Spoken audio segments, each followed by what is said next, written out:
The gradient tool, it's pretty self-explanatory. All it does is create a gradual change in color blend. So let's just go ahead and show you real quick if you don't know what it is. Once you select it, you're going to click and drag, and it's going to put a line. And this line is like your gradient controls. We also have other controls at the top here that I'm going to go over in a second.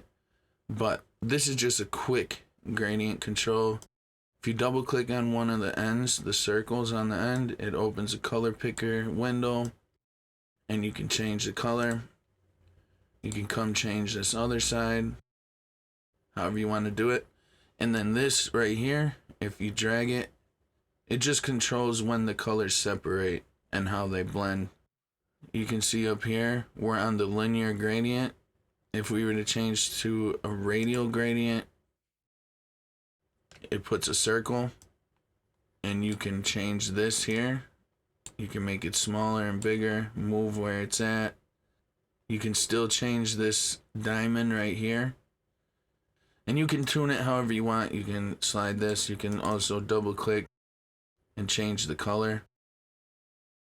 So we showed you linear and radial. Now we got angle.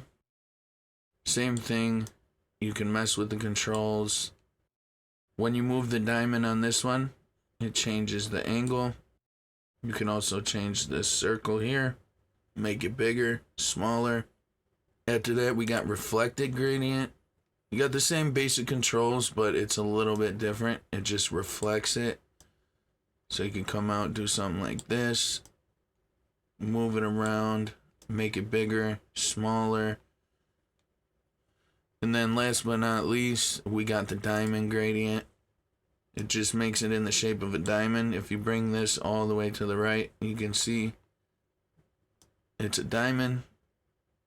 And then you can feather it, make it more blurry around the edges.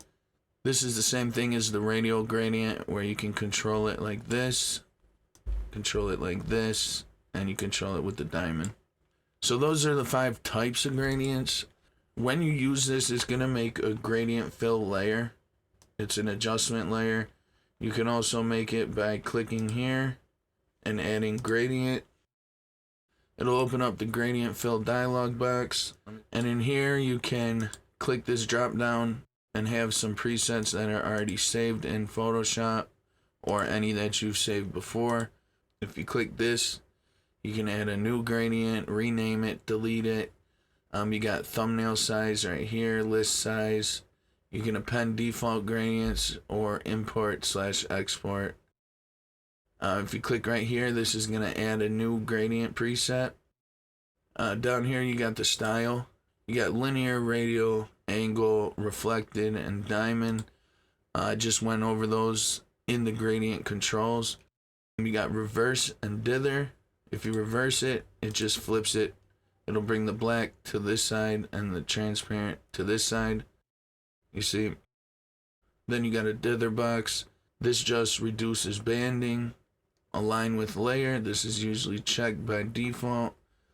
You can also reset the alignment, fit it to a document, and change the method, which is perceptual, linear, or classic. So that's the gradient fill dialog box. Or you can double click right here on the actual window and it'll open the gradient editor dialog box. Here's where you can get a little more in depth when making a gradient. You got the same presets that you have here, right? If you click on this, you can change some options for the thumbnail size, the list, append default gradients, and import or export other gradients. Here you can name it. You can change the type to solid or noise. Usually you're just going to use solid, but you can get some cool effects with noise. Then you got the smoothness slider. And then here is where you can get a little more in depth with how you make a gradient. You can slide these over. See what you get. You can also slide this diamond. It works the same as the diamond in the gradient controls. And then you can also just click here and add other colors, right? And once you have those colors, you double click on it and you can add different ones. And you can add as many colors as you want, right? So I'm just gonna add some here so I can show you. Again, you can change the amount. You can change how they're lined up. The blend between two colors with this diamond here. When you have a bottom one selected, so if you select this box here, you can click here to change the color also. Or click this drop down to choose between foreground, background, and use color. The location just moves this to the left and the right. You really don't have to touch these. You can just double click on it and get the same effect.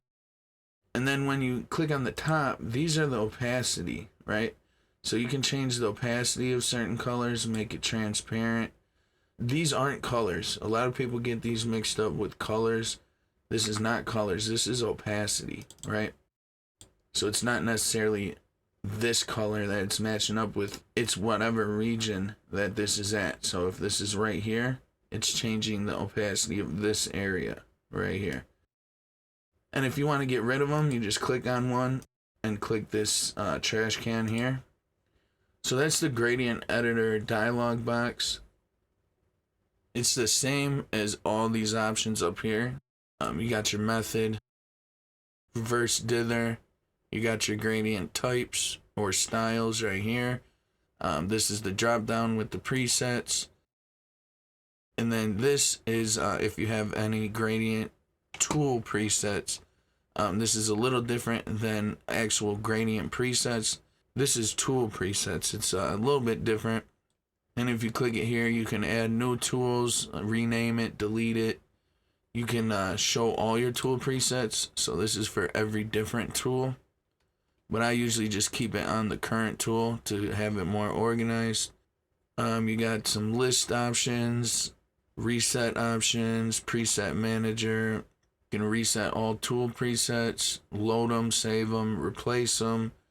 You can convert to a brush preset, crop and marquee, and then you also have a text option. If you click this, whatever options you have selected, it's going to add it as a new tool preset.